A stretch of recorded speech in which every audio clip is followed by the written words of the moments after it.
There's this moment that happens in thousands of Indian homes every night. A student lying in bed, ceiling fan spinning, phone on silent, and in their head, just one question looping. What do I actually want? Blank. Nothing comes. Just pressure, just noise, just other people's voices. Do engineering. Medicine is safe. What will people say? And somewhere in all that noise, the student's own voice just disappeared. Most Indian students don't lack intelligence. They don't lack talent. They lack something simpler. Permission to find out who they are.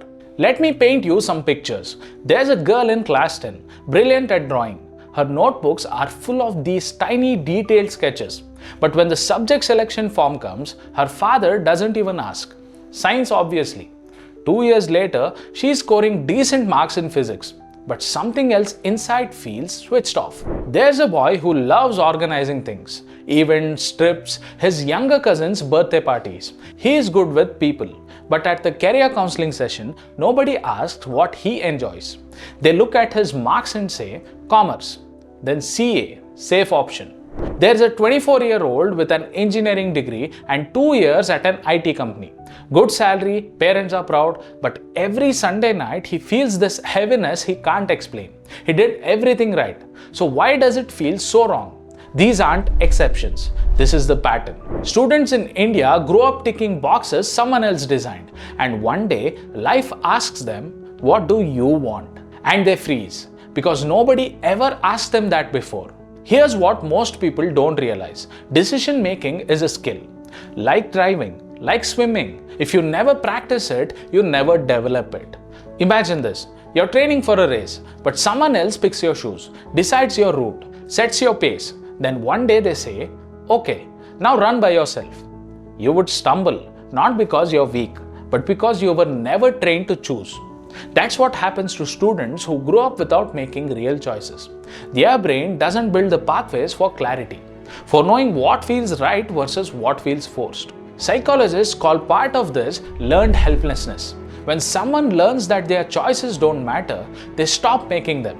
They wait for instructions, for validation, for someone to tell them what's correct. And Indian student life, it's often one long lesson in don't decide, obey. Not because parents are cruel, but because they are terrified. Let's talk about the parents for a second, because this isn't about blaming them.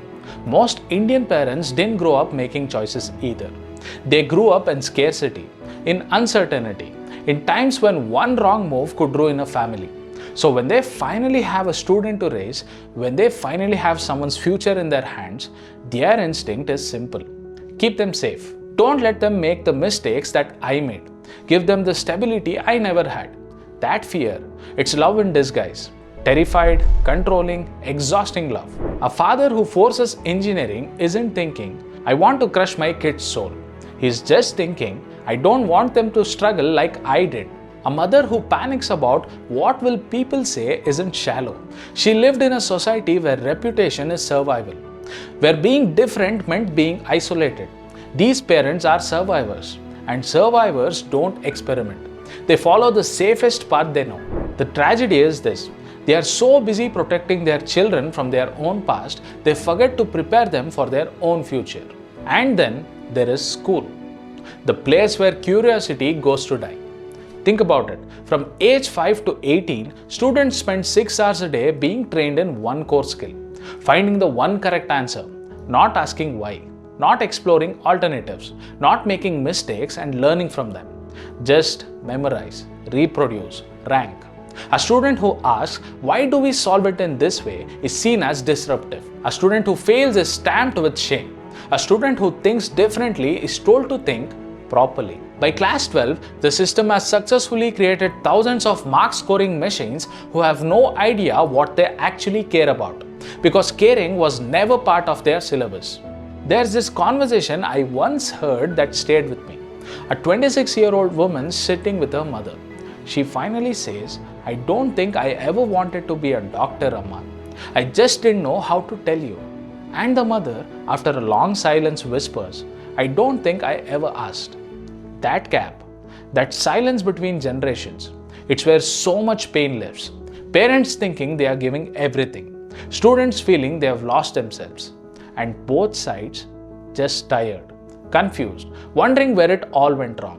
Nobody is the villain here. Everyone's just trying to survive in a system that forgot to make space for souls. So what do? For the parents watching, you don't have to have all the answers. You just have to start asking the questions. What did you enjoy today? If you could try anything, what would it be? What made you feel alive this week? Let your children stumble in small ways now, so they don't collapse in big ways later. Let them choose what sport to play, what hobby to try, what subject to drop. These are small choices. They are how confidence gets built. For the students watching, start listening to yourself, even if it's just whispers right now. Notice what excites you. What would you do even if nobody clapped? You're not broken for feeling lost. You were just never taught to navigate. And it's okay to start now, at 17, 25, at 32. Clarity doesn't come all at once. It comes in tiny moments of honesty. Stay there. By the way, this isn't just an Indian problem. All over the world, parents struggle with control. Students struggle with pressure. But in India, it feels sharper because the population is massive. The competition is brutal. The margin for error feels non-existent. So the fear amplifies, the control tightens, the silence deepens. But that also means when we start talking about this, really talking, the impact is massive too. Here's the truth nobody tells you. Clarity doesn't come from answers given by others. It comes from questions we are allowed to ask. And maybe that's where healing starts. Not with big dramatic changes, but with one conversation. One parent asking, "What do you think?" One student saying, "I don't know yet, but I want to find out." One family choosing honesty over perfection. If you are a parent, try listening more than fixing. If you are a student, try exploring more than pleasing. And if you are somewhere in between, just know you are not alone in this confusion. Thousands of us are unlearning the same patterns, finding our voices in the same silence. Leave a comment, tell me your story. If you liked it, do subscribe.